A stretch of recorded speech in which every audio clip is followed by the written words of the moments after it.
Alright folks, let's take a look at the Settings application. In Windows 10, the Settings application is actually meant to replace almost all of the functionality of the control panel.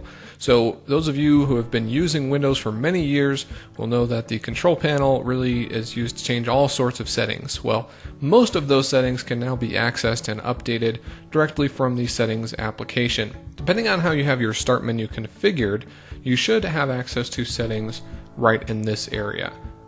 If you don't see it there, you can always go to your Action Center and access all settings from this menu. And if you can't find it there, you can of course just go ahead and type settings into Cortana. This video will cover the system settings specifically. So the first thing that you can update here is your display settings. So right here, this allows you to change the scaling of your display. So it's difficult to do this in one video here. If I do update this, it'll ask me to log out and back in order to see what's updated, but essentially everything is going to be larger. So if maybe you have poor eyesight or something like that, that might be a good feature to use. Or if you're using a smaller but very high resolution display, you might want to go ahead and change the size and increase it. That might make it easier to use that device. If you're using multiple displays, it's sometimes nice to actually have a vertical display alongside a horizontal display. So you can actually change the orientation of your display right here. Since this is an external monitor, I can't rotate the display or change brightness, so these settings here are grayed out. Again, right now the display is being shown on a different monitor, so right now I have it selected to show only on 2. However, if I wanted to have the same thing displayed on both of my monitors, I could have it set to duplicate these displays, or I could extend these displays, which makes it possible to have some applications open on one display and different ones on a different display, or I could have it show only on either of those monitors. From here you can also access advanced display settings. So this is your display resolution.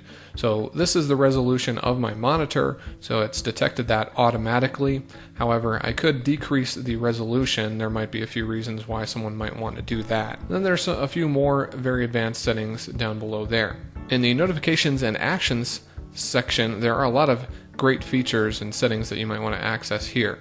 So down in the Action Center at the bottom, you have quick actions. So these quick actions are actually customizable. You're not stuck with the 4 that you see on your device right now. So from here you can change this. Let's say if I change this to Note, now when I click on Action Center, this is Note instead of tablet mode. So I'm going to go ahead and change that back, but that's how you would update those. You can also update the icons that appear on the taskbar. So if you don't maybe need the battery information displaying there and you want to clean this up, you can go ahead and remove that. So you also have notifications, which you can update from here. So perhaps if you receive calendar notifications on your phone, you don't need to receive those on your Windows 10 machine. Also, you can go ahead and turn that off. So after installing applications from the store, you may see more and more things show up here. If you use your device at work and you use it to present, you might want to know that you can hide notifications while presenting. So if you turn this on, you won't receive notifications during your time presenting. The apps and features section is a great area to see what is taking up so much space on your device. So you can see here that a couple of applications right here are taking up a lot of space, and then a couple of games. So that's a great way to find out what's taking up so much space on your device. The multitasking area is also a great thing to have access to.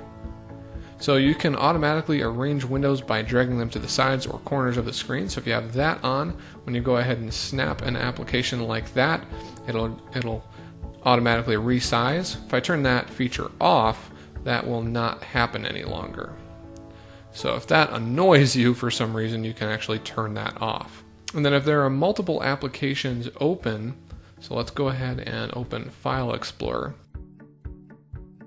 So you'll see here that I have this option to show what I can snap next to a window. So if I have this feature turned on, when I snap settings, it's going to show me that I can snap File Explorer. So just one click allows me to do that. but you can turn that feature off as well if you want to do that. Now, if you have a device that has a touchscreen, you'll also have this section for tablet mode. So you can toggle that on and off from here. Of course, that will also be available in your Action Center somewhere, but you can toggle that on or off right here.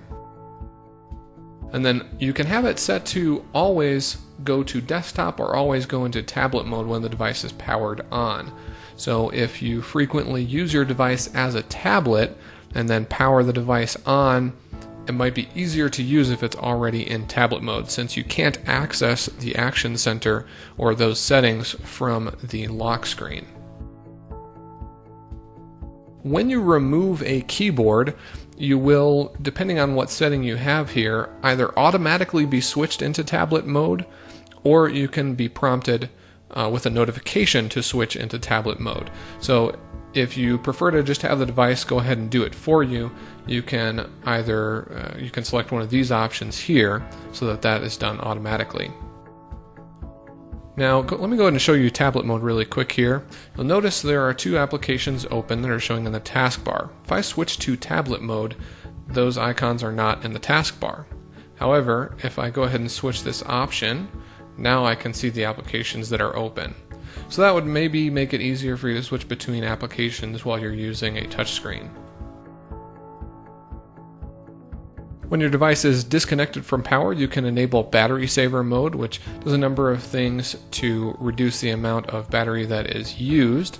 And then you can have it turn on automatically at a certain area. So at this point, when the battery reaches 20%, battery saver will turn on automatically.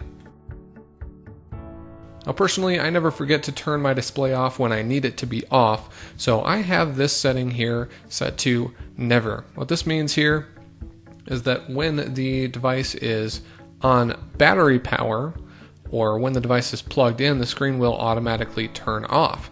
So you can set the number of minutes that it takes for the display to turn off on its own. Now, the screen being off does not mean that the device is asleep. The screen can be off and the device can still be processing information.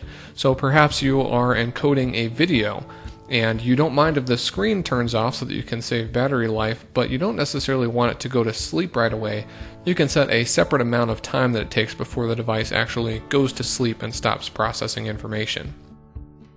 You can also have it disconnect from Wi-Fi automatically when it goes to sleep if you'd like.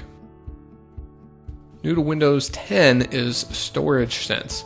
So what this is essentially doing is showing you how much storage is being used on each of the storage devices that you have attached. New to Windows 10 is a brand new Bing Maps application.